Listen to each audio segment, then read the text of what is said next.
اب بھی ایمان والوں سے، یا ایہا الذین آمنو، اے لوگو جو ایمان لائے ہو، لا ترفعوا، نہ تم بلند کرو، اصواتکم، اپنی آوازوں کو.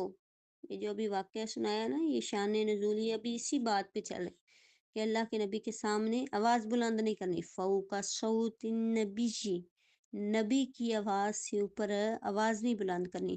ولا تجہروا، اور نہ بلند کرو، لہو، اس کے لیے، بالقول، اس کے سامنے آواز بلند نہ کرو. کیسے؟ کا جہر بعضکم لبعض، جیسے تم آپس میں باتیں کرتے ہو نا، اس طرح آواز بلند نہیں کرنی. اگر یہ کرو گے پھر کیا ہوگا؟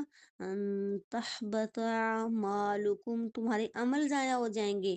وانتم لا تشعرون، اور تمہیں اس بات کا شعور بھی نہیں ہوگا. تو اس لیے نبی صلی اللہ علیہ وآلہ وسلم کی عزت یہ ہے کہ ان کی سامنے، ان کی محفل میں یہ بات اونچی آواز سے نہیں کرنی. تو یہاں پہ ایک صحابی ہیں، ان کا نام ہے ثابت بن قیس.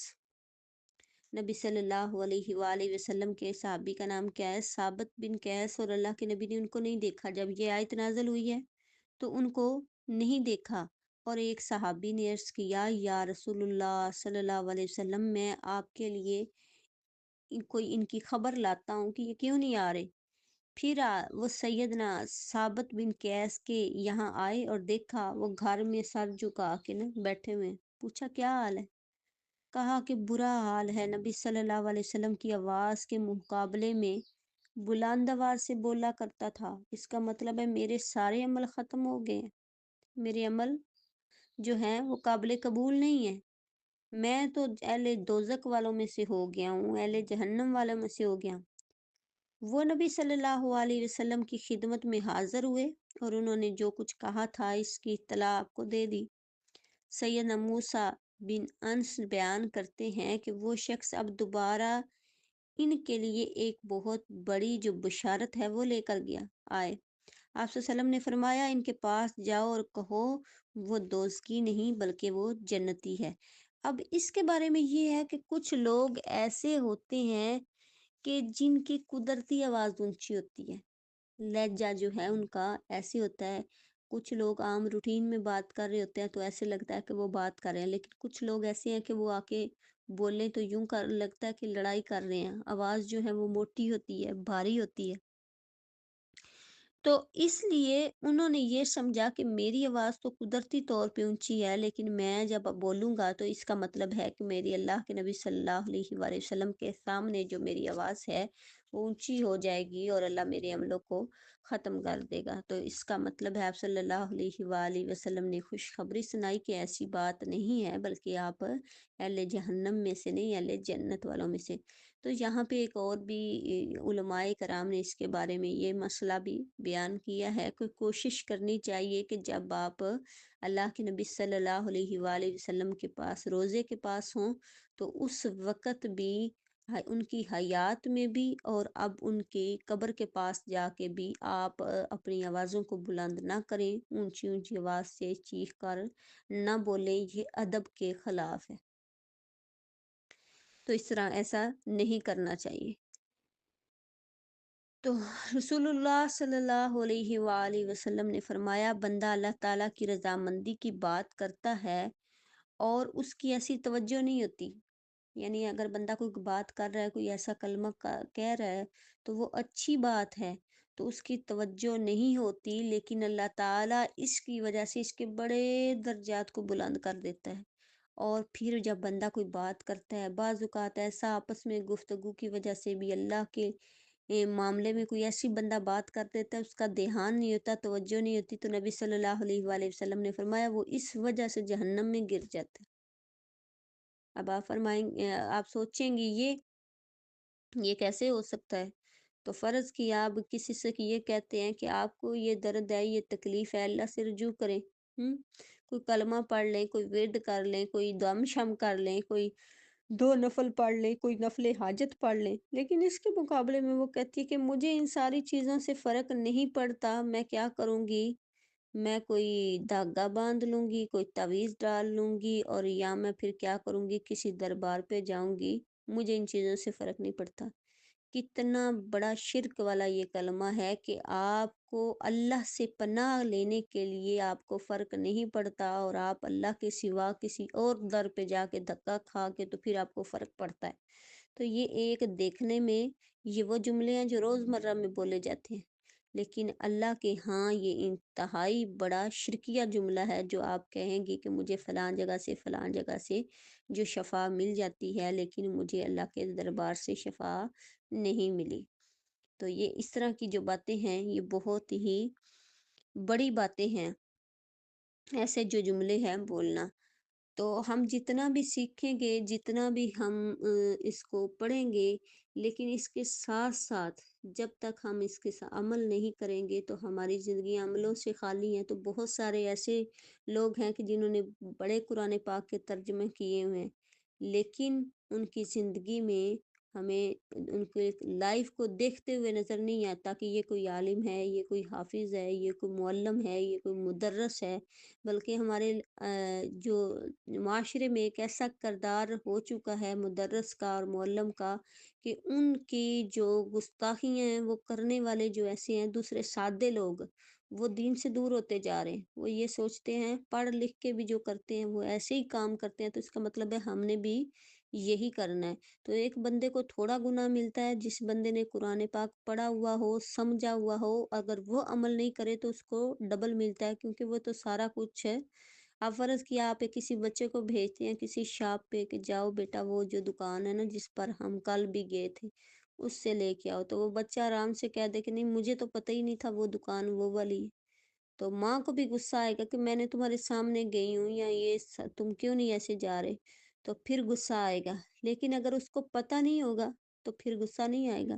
تو اسی طرح جب اللہ پاک ہمیں پتہ نہیں ہوگا تو شاید ہماری سزا میں کچھ تخفیف ہو جائے کہ کوئی ہمیں پتہ نہیں چلا تھا، لیکن جب ہم قرآن کو پڑھ لیں، سمجھ لیں اس کے کہ کیا اس کے اللہ ہمیں کیا فرما رہے ہیں، اور اس کے بعد ہم عمل نہ کریں تو پھر ہمیں سزا بھی ہماری دگنی ہو جائے گی۔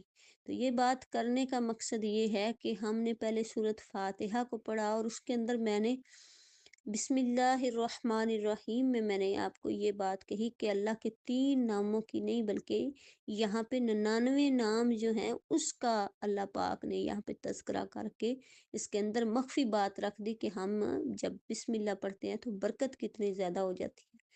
تو اگر ہم یہ باتیں ذہن میں رکھیں گے اور ان آیات کو سامنے رکھیں گے اور عمل کی کوشش کریں گے، تب تو ہمیں بہت زیادہ فائدہ ہے کہ ہم نافرمانی نہیں کر سکتے۔ اللہ ہم نے یہ آیت پڑھی تو ہماری ہمت ختم ہو گئی یہ نافرمانی کرنے کی، اور اگر ہم پورا قرآن بھی پڑھ جائیں تو اگر ہم نے عمل نہیں کرنا تو پھر اس کا مطلب ہے کوئی فائدہ نہیں۔ تو جب تک قرآن پاک پر عمل نہیں کریں گے، ہماری تھوڑی چھوٹی آیت پڑھنے کی یا بڑی آیت پڑھنے کی یا بڑی صورتوں پڑھنے کا کوئی فائدہ نہیں۔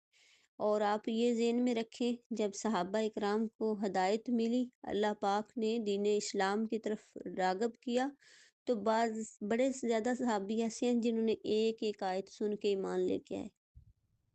حیرت والی بات ہے نا، ایک ایک آیت سن کر ایمان لے کے آئے۔ لیکن آج ہمارے سامنے یہ آسمانی کتاب ہماری گودوں میں کتنے کتنے سالوں سے، اور ہم آزادیوں سے پڑھتے ہیں تنہائی میں، یعنی رات کو بھی اٹھ کے پڑھیں تو کیا آپ کے والدین کیا کہیں گے، رات کو پڑھ سکتے ہیں، دن کو پڑھ سکتے ہیں، جب مرضی پڑھ سکتے ہیں، لیکن آپ کے پاس یہ آزادی ہے، اور اس آزادی کو پھر بھی ہمیں احساس نہیں ہوتا کہ ہمیں کیوں نہیں ہدایت ملتی، ہم کیوں نہیں سمجھدار بنتے۔ اور اگر ہم یہ کہیں گے ہدایت ہمیں مل گئی ہے یا ہمیں پتہ ہے، تو پھر ہم گناہ کیوں کرتے ہیں؟ تو اس لیے آج کے لیسن میں 2 ہی آیتیں جو ہیں وہ ہم رکھیں گے، اور ہماری کوشش ہوگی کہ اگر ہم صرف اس ایک آیت پہ کہ یا ایھا الذین آمنوا بین یدی اللہ و رسولہ صرف ذہن میں بٹھا لیں، صرف ایک آیت کو، تو ہماری زندگی سنورنے کے لیے کافی ہے کہ اللہ سے اور اس کے رسول سے آگے نہیں بڑھنا۔ جو اللہ نے کہا وہ کرنا ہے، جو رسول نے کہا وہ کرنا ہے، پھر ہماری زندگیاں سنور جائیں گی۔ صرف ایک آیت کو ذہن میں رکھ لیں۔ نہیں، انشاءاللہ ہم اگلی آیتیں بھی پڑھیں گے، اور مجھے اللہ سے بہت زیادہ امید ہے، بلکہ جتنی بھی لوگ کلاس لیتے ہیں تو مجھے یہ امید ہے کہ آپ کو باندھ کے نہیں بٹھایا جاتا، آپ اللہ کی محبت کے لیے، اس کے قرآن کو سننے کے لیے بیٹھتی ہیں۔ تو انشاءاللہ مجھے اللہ سے امید ہے کہ آپ بھرپور اپنی زندگیوں میں یہ باتیں اور یہ قرآن جو ہیں اس کو اپلائی